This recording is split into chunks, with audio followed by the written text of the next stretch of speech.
যে আননিশ্চিত মানুহবিলাকৰ এতিয়া সভাপতি তেওঁ পিছত আপুনি কিয় লাগি আছে এইটো কথা ক'লে কালি মানে মই গৌৰৱ গগৈ ডাঙৰীয়া আৰু কংগ্ৰেছ দলৰ সকলো নেতৃস্থানীয় ৰাইজক নেতৃস্থানীয় নেতাসকলক সকলোকে বিনম্ৰভাৱে এটা কথা কওঁ যে ৰাইজৰ দলে যে এলায়েন্স বিচাৰিছে এইটো ৰাইজৰ দলৰ স্বাৰ্থত নহয়।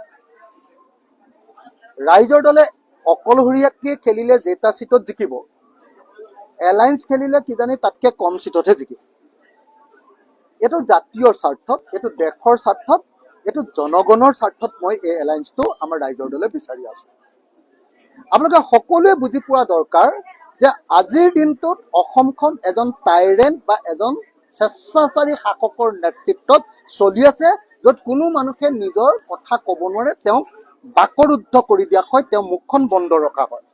কেতিয়াবা গুপ্ত হত্যা কৰি ৰাতিয়ে মানুহ গুলিয়াই মাৰি দি কৰি দিয়ে, কেতিয়াবা পুলিচে ধমকি দি কৰে, কেতিয়াবা ভয় ভাবুকি দি কৰে, কেতিয়াবা কাৰোবাৰ আঁচনি কাটি দি কৰে।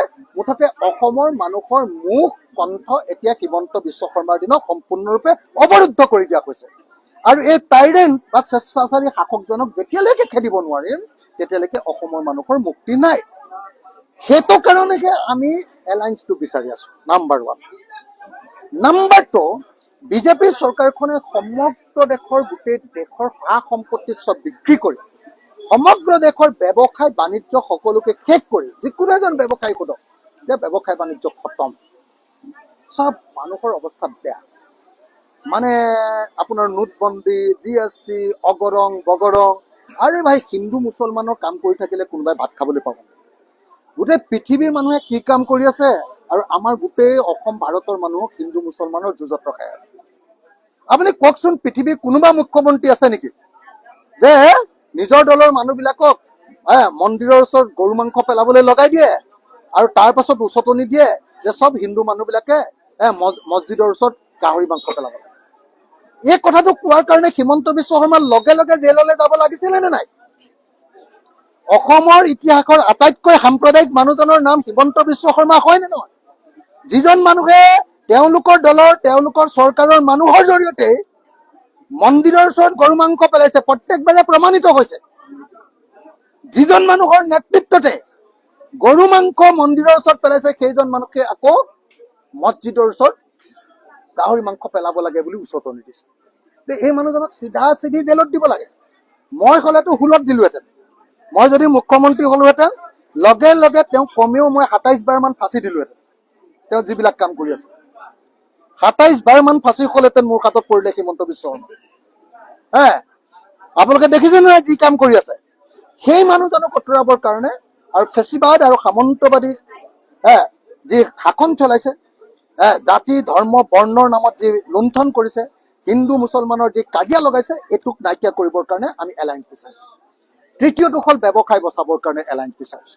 চতুৰ্থটো হ'ল বস্তুৰ মূল্য বৃদ্ধি ৰোধ কৰিবৰ কাৰণে এলায়েন্স বিচাৰিছো। 2 টকাৰ নিমখ 20 টকা হ'ল।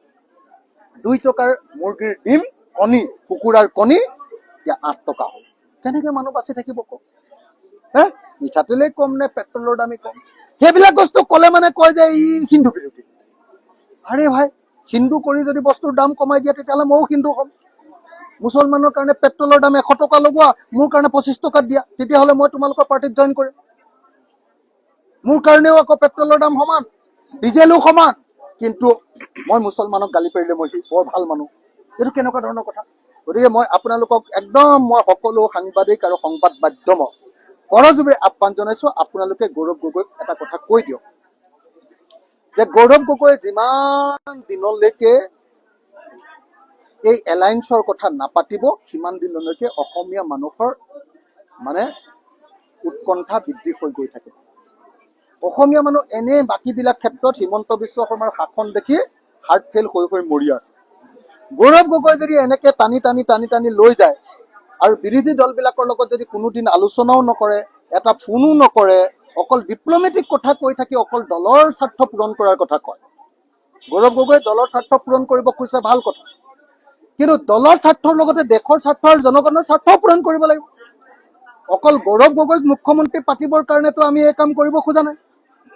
আমি একলগ হ'ব খুজিছো, গৌৰৱ গগৈয়ে মুখ্যমন্ত্ৰী হওক, কিন্তু লগত আমি একলগ কৰিব খুজিছো যে আমি অসমৰ এই টাইৰেণ্টজনৰ হাতৰ পৰা, এই স্বেচ্ছাচাৰী শাসকজনৰ পৰা ৰক্ষা কৰোঁ, আমাৰ দেশখন বিক্ৰী হোৱাৰ পৰা ৰক্ষা কৰোঁ, আমাৰ ব্যৱসায় বাণিজ্যক ৰক্ষা কৰোঁ, মূল্য বৃদ্ধিৰ পৰা ৰক্ষা কৰোঁ, হিন্দু মুছলমানৰ যুঁজখনৰ পৰা অসমক ৰক্ষা কৰোঁ, তাৰ কাৰণে কৰিব খুজিছোঁ। এতিয়া কংগ্ৰেছৰ কাৰণে অকল খালি দলীয় স্বাৰ্থৰ কথা কৈ আছে তেওঁলোকে, যে আমি দলৰ সংগঠন বৃদ্ধি কৰোঁ। দলৰ সংগঠন বৃদ্ধি কৰক, কিন্তু মই এটা কথা কৈ দিওঁ দেই, অসমৰ মানুহে প্ৰাৰ্থনা কৰি আছে প্ৰত্যেক মুহূৰ্ততে যে বিৰোধী দলবিলাক একলগ হওক, একলগ হওক, একলগ হওক।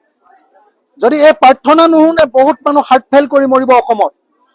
যদি আকৌ বিজেপি চৰকাৰ ৰাখে কোনো গণতান্ত্ৰিক মানুহ ইয়াত জীয়াই থকাটো সম্ভৱ নহ'ব। সেইকাৰণে গৌৰৱ গগৈয়ে অকল দলীয় স্বাৰ্থৰ কথা নাভাবি গোটেই জনগণৰ স্বাৰ্থ, গোটেই ৰাজ্যখনৰ স্বাৰ্থ, গোটেই দেশখনৰ স্বাৰ্থ কথা ভাবিবৰ কাৰণে মই গৌৰৱ গগৈ ডাঙৰীয়াক আহ্বান জনাইছো। অকল ডিপ্ল'মেটিক কথাৰে কেতিয়াও দেশৰ জনগণৰ স্বাৰ্থ পূৰণ নহয়, অকল গহীন গহীন কথাৰে কেৱল জনগণৰ স্বাৰ্থ পূৰণ নহয়। আমি সঁচা কথালৈ আহিব লাগিব, প্ৰেক্টিকেল ফিল্ডলৈ আহিব লাগিব, সঁচা আন্তৰিকতাৰে বুজাবুজি কৰিব লাগিব, সঁচা আন্তৰিকতাৰে এৰাধৰাৰে আমি আগবাঢ়ি যাব লাগিব, আৰু এনেকৈ আগবাঢ়ি গৈ আমি আমাৰ জাতিটোক বচাব লাগিব। সেইকাৰণে মই গৌৰৱ গগৈ ডাঙৰীয়াক, বাকী এনে আমি ইজনে সিজনে হিন্দীত যিটো কয় আৰু কি বুলি কয়, বকবাজ কৰি নাথাকে, মানে বকবাজ কৰি নাথাকে, এনে ইটো সিটো কথা আল্টু ফাল্টু কথা পাতি নাথাকি আমি সকলোৱে একলগ হ'বৰ কাৰণে আগবাঢ়ি আহিবৰ কাৰণে আহ্বান জনাইছো।